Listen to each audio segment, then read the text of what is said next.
السلام عليكم ورحمة الله وبركاته. حبايبي عاملين ايه؟ يا رب تكونوا كلكم بخير وفي احسن حال. هنسمي الله ونصلي على رسولنا الكريم. اللهم صل وسلم وبارك عليك يا حبيبي يا رسول الله، ويلا بينا نبدأ. بس قبل ما نبدأ يا بنات ما تنسوش لايك للفيديو واشتراك في القناة.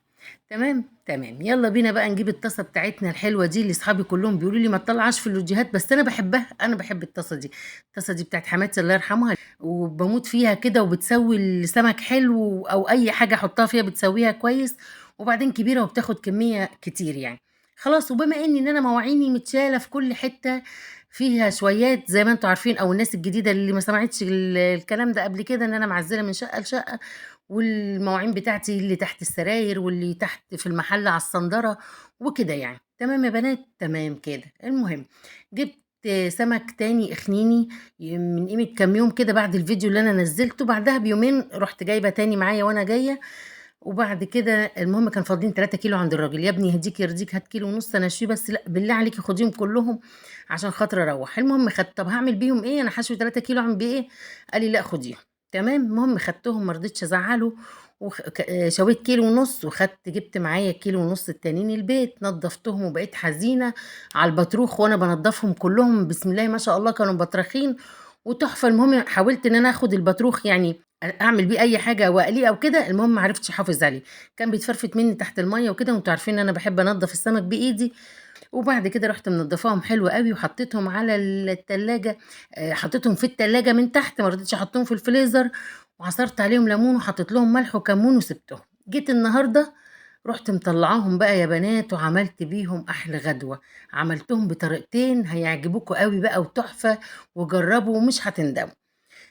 قالتهم زي ما انتم شايفين، بس ما نشفتهمش بقى، قالتهم يعني على الهادي، ما يا دوبك ايه اخدوا لون كده، ولسه السمك طري بس طبعا مستوي لان هو صغير واستوى بسرعه.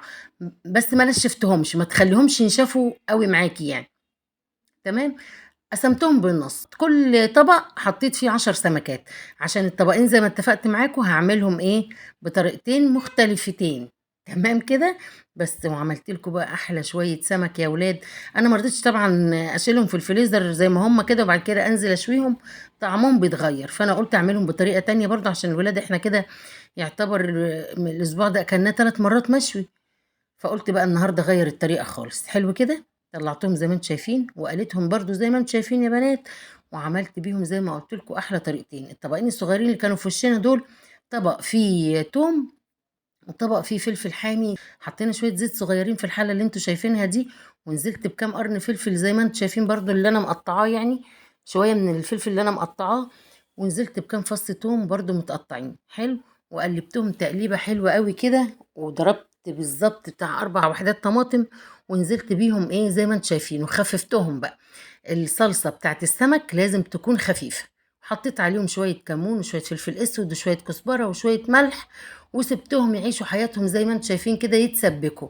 بس لازم تكوني مخففه الطماطم. الطماطم او التسبيكه بتاعت السمك ما تكونش تقيله، تكون الطماطم بتاعته خفيفه. نقلتهم بقى على العين التانية، سبتهم كده يستووا براحتهم او يتسبكوا براحتهم. ونزلت بالثوم وبقيه الفلفل في الطاسه اللي انتم شايفينها دي. هنديهم برضو تشويحة، وهننزل عليهم بالبهارات. طبعا احنا حاطين في السمك ملح وكمون، يعني تخلي بالك من الملح، تحطي حبات صغيرة. وقلبتهم زي ما انتم شايفين كده يا بنات، ونزلت عليهم بربع كوباية خل. خلاص كده، ده في الصنف التاني بقى. حطيت شوية ملح صغيرين، حطيت شوية كمون، حطيت شوية كزبرة. وبعد كده نزلت عليهم بربع كوباية الخل يا بنات، وهنزل بيهم على السمك. السمك ده شايفينه صغير ازاي، بس بقى طري وتخن شوية كده، وبقى طعمه جبار. والسمك ده كمان اللي نزلت عليه بالصلصة سخنة بقى فظيع يا بنات، طري. الظهر بتاعه كله لحم، يعني التاكل والله العظيم فظيع يعني. كمان احلى، مش احلى من المشوي لا حرام. يعني بصوا، ده ليه طعم وده ليه طعم، طعمه كان جبار. عملت طبق سلطة كبير حلو برضو. عملت ايه كمان، كان عندي بقى فلفل بالصلصة في التلاجة طلعته، كان عندي بطاطس مسلوقة طلعتها برضو.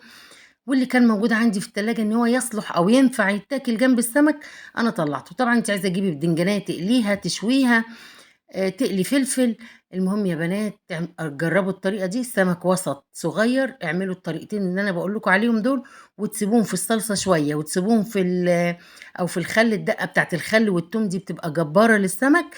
جربوا يا بنات هيعجبكم قوي، ويا رب يكون الفيديو عجبكم، ما تنسونيش في اللايك والاشتراك في رعاية الله وامنه، والسلام عليكم ورحمة الله.